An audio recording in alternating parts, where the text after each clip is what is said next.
Hello everyone, and welcome back to the 7 Wonders of Genshin series. Today, we'll be taking a look at the last 2 Inazuman islands, Seirai and Tsurumi.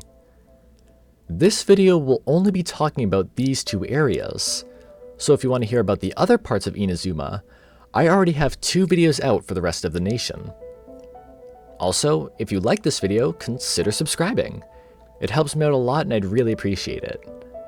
With that said, let's jump right in.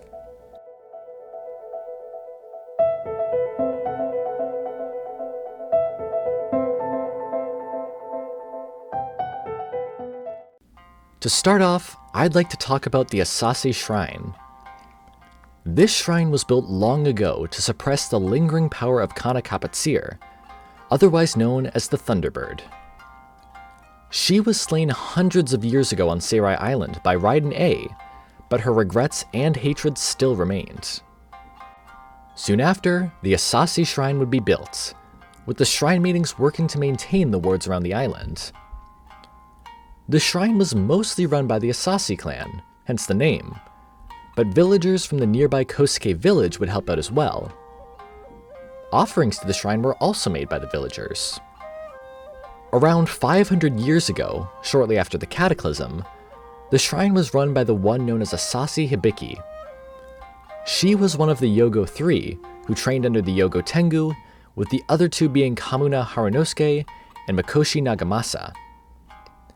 Hibiki was also friends with Akodomeki, a pirate and an Oni who had recently started a rebellion against the shogunate.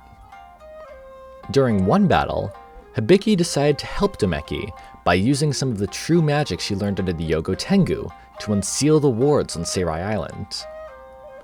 After the wards were unsealed, the Thunderbird's might would be unleashed upon the island.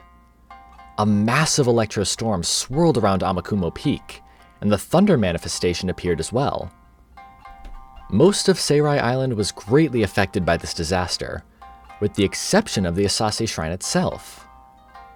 As for the inhabitants of Kosuke Village, they were safely evacuated to Inazuma City back on Narukami Island. As the storm raged on, Hibiki headed into it, and was never seen again. In the hundreds of years that followed, cats would remain at the Asase Shrine.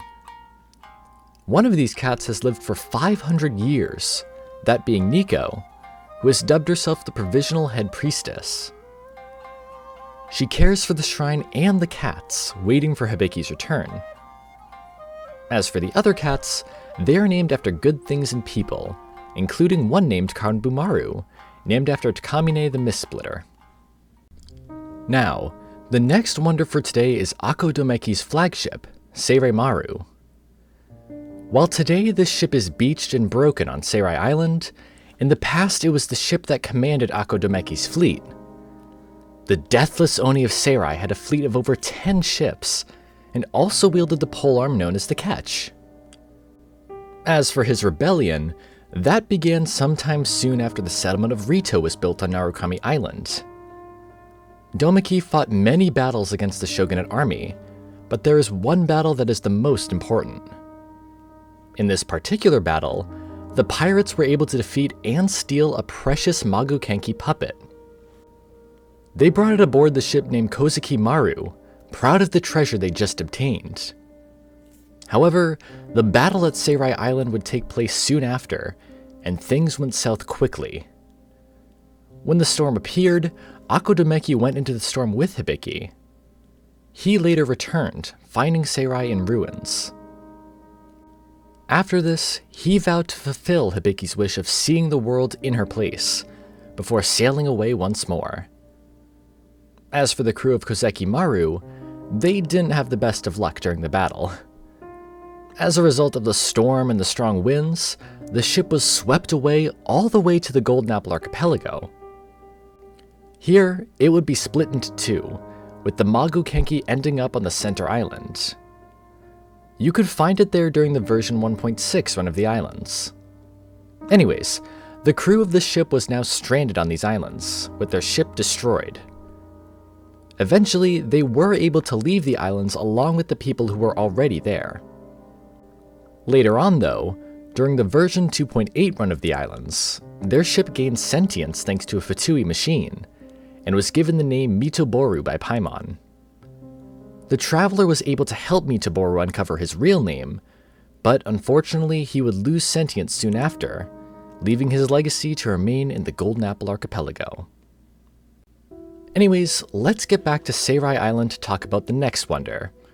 Or rather, we'll be heading underneath the surface of Seirai Island. After solving a few light-up tile puzzles around the Electro Lake underneath Amakumo Peak, a mechanism will activate that drains the water away. This also nullifies the electro effect in the area, allowing you to head into the entrance revealed by the draining water. Once you do so, you will find yourself in a set of massive ruins belonging to an unknown ancient civilization. Based on the architecture, it could have ties to Khaenri'ah or Celestia.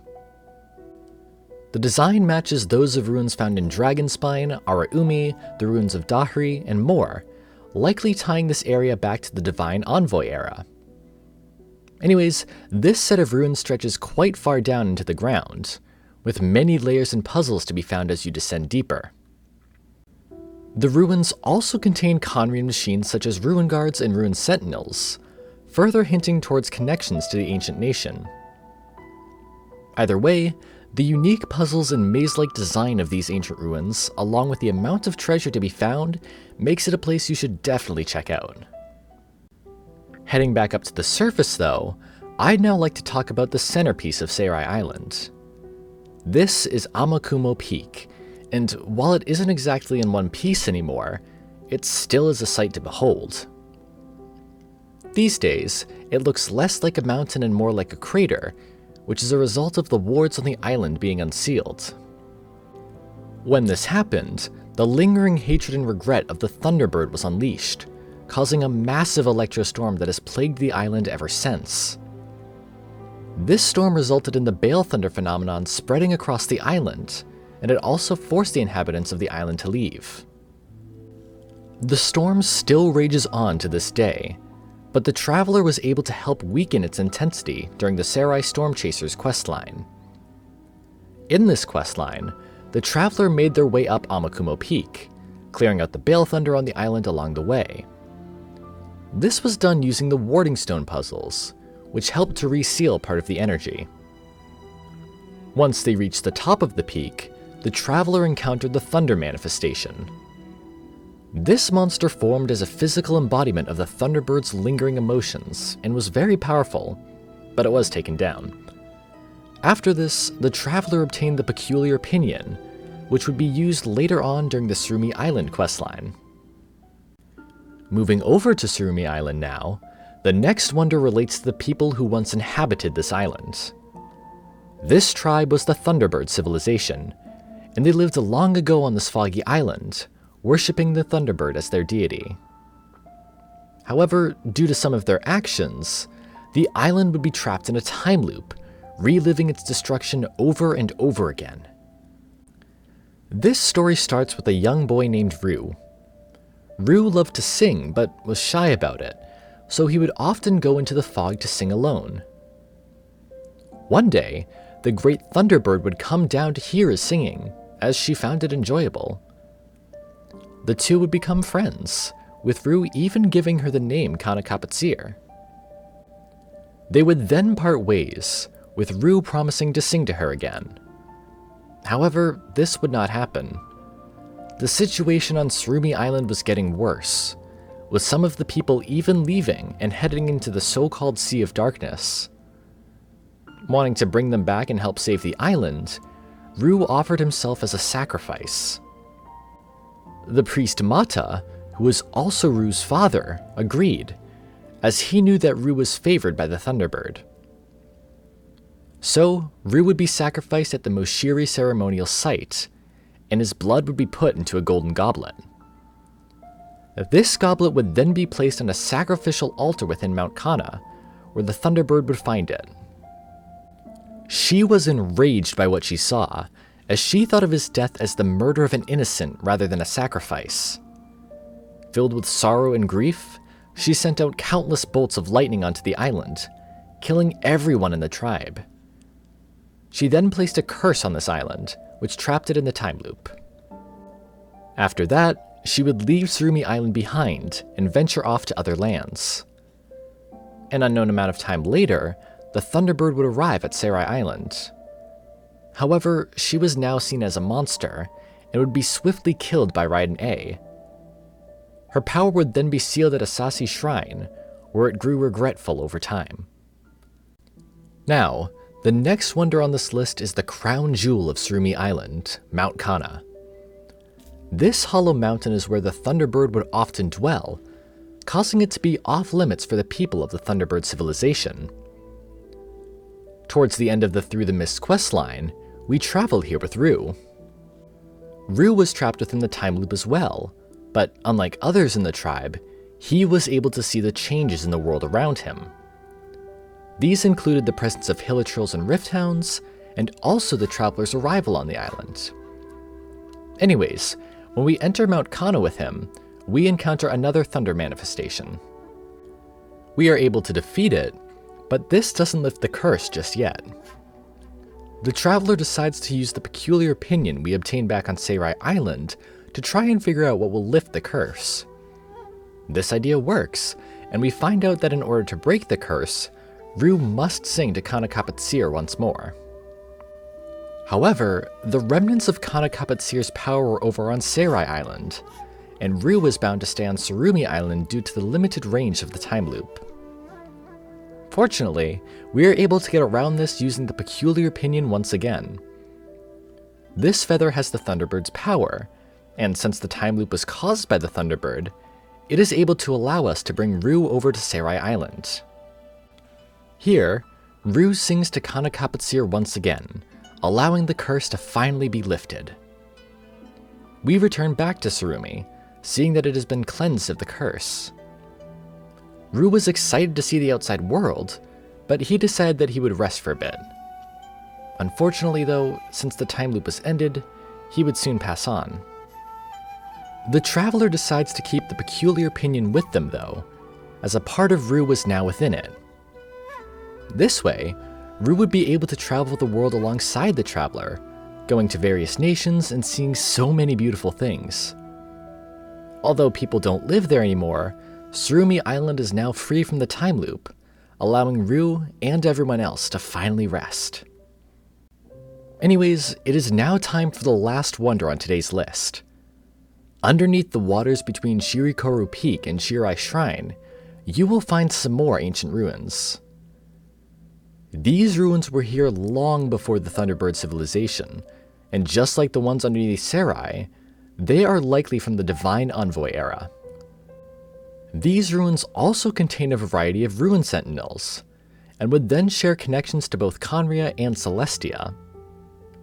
The Celestia connection is further confirmed by the presence of a mural room, similar to the one found on Dragonspine. The styling of the murals is very close to that of the ones in Dragonspine, and Celestia can be seen here as well. Now, the timeline of when these ruins were built, the mystery behind the people who built them, and the presence of Celestia over Tsurumi Island all suggest that there was a case of divine intervention here as well. Just like Dragonspine, there may have been a divine nail that fell long ago on Tsurumi Island. During the Through the Mists questline, Sumida and Kama theorize that something may have fallen onto the island long ago, and that something may have manipulated the ley lines. There is also an Irminsul sprout on Tsurumi Island, with similar ones being found on Dragonspine, in the Chasm, and in the Eternal Oasis. All of this together heavily supports the idea that there is a divine nail somewhere on Tsurumi, but its location is just inaccessible to us, at least for now. This nail could have also been used by Kanna to create the time loop effect, much like how King Deshret used the Hadramaveth nail to create the Eternal Oasis. And those are 7 of Seirai and Tsurumi's wonders. Like I said earlier, I have already made 2 videos on the wonders of the other islands of Inazuma, which also includes the subterranean land of Ankonomiya. I also recommend you check out my Ring of Fire video, which goes over some speculative ideas for future Inazuma expansions. I would love to hear what wonders throughout other areas and nations you'd like to hear me go over in this series in the comments below as well. Anyways, that's it for this video. Thank you so much for watching. Sources and further readings are also in the description if you want to check them out. I hope you all have an amazing day, and I'll see you all in the next video.